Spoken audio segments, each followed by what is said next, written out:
Bom dia, gente. Hoje vamos falar sobre o YouTube. O que é o YouTube? O YouTube é um site de compartilhamento de vídeos fundado em 2005 por Steve Chen, Chad Hurley e Jared Karen.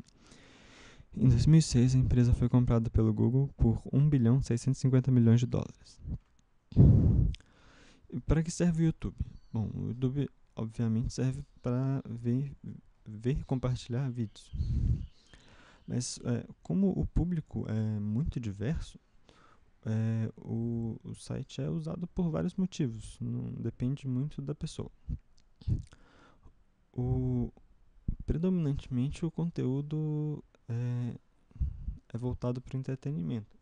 Existem muitos vídeos de música, esportes, vídeos de humor, jogos, etc. Mas também há bastante conteúdo educativo, notícias, vídeos de gastronomia, moda, etc. E como que se usa o YouTube? Para usar o YouTube, basta acessar o site em um dispositivo que tem um navegador que suporte HTML5 e o plugin Adobe Flash Player instalado. Ou então, hoje a opção de ver os vídeos pelo aplicativo do YouTube para dispositivos móveis.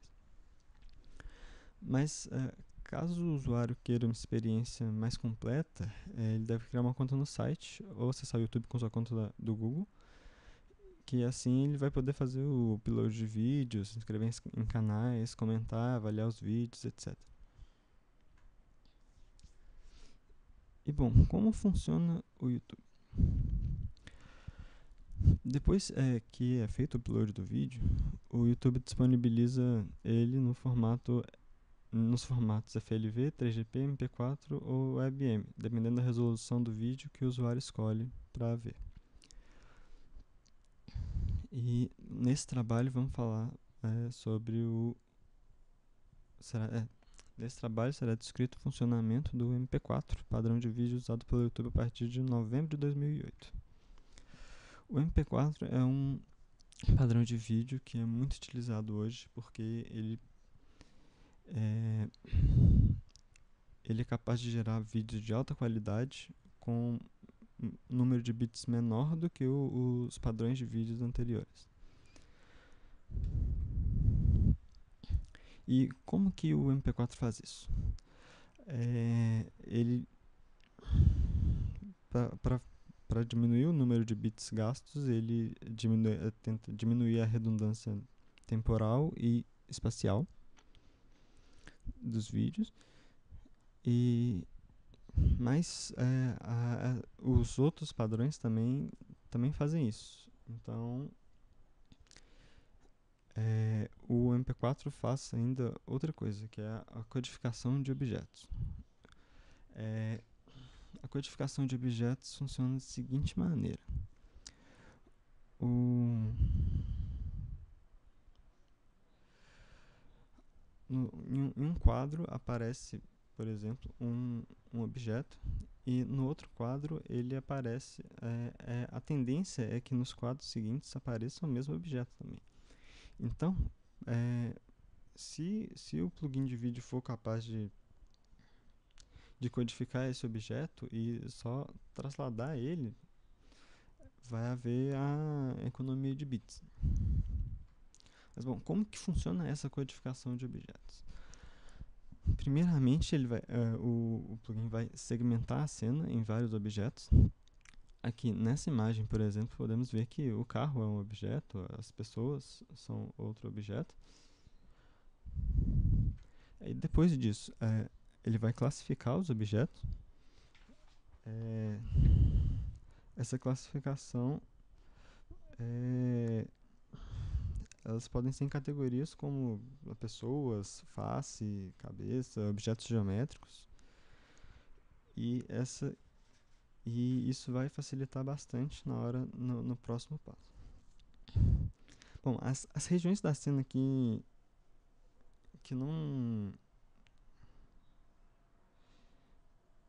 não fazem parte de objetos são consideradas como plano de fundo. Depois da classificação dos objetos, é necessário parametrizá-los. O que é isso? Ah, de acordo com a classe, os objetos precisam de alguns parâmetros para serem realmente representativos. Por exemplo, se em um retângulo, a base, a altura, a orientação e a posição dele. Em um círculo, o raio, a posição, a cor. Em uma face, há vários pontos que, tendo esses pontos, consegue parametrizar bem uma face. Bom, depois de extraídos esses parâmetros, são codificados juntamente. Depois de Depois de codificados esses parâmetros,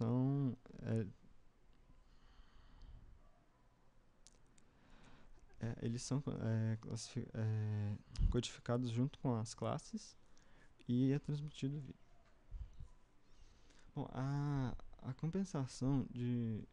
codificação de objetos tem alguns problemas e que às vezes que podem ser resolvidos.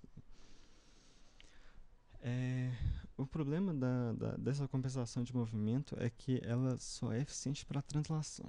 Quando é necessário rodar ou alterar o tamanho do objeto, é muito mais difícil para o algoritmo fazer. Ou seja, em cenas que a câmera se afasta com uma velocidade maior se afasta com velocidade maior, é difícil, ou então quando é necessário rodar o objeto. Mas, existe também o limiar de busca, que funciona assim. Cada bloco da cena é comparado com o bloco equivalente da próxima cena, do próximo quadro. E se a diferença deles for pequena o suficiente, o algoritmo considera que não houve mudança, ou seja, que ele representa o mesmo objeto. E assim, a compensação de movimento gera perda. Então, para compensar essa perda, pode codificar a diferença entre os blocos do quadro não comprimido e do quadro comprimido, caso haja uma discrepância muito grande. Bom, então é isso. Tchau.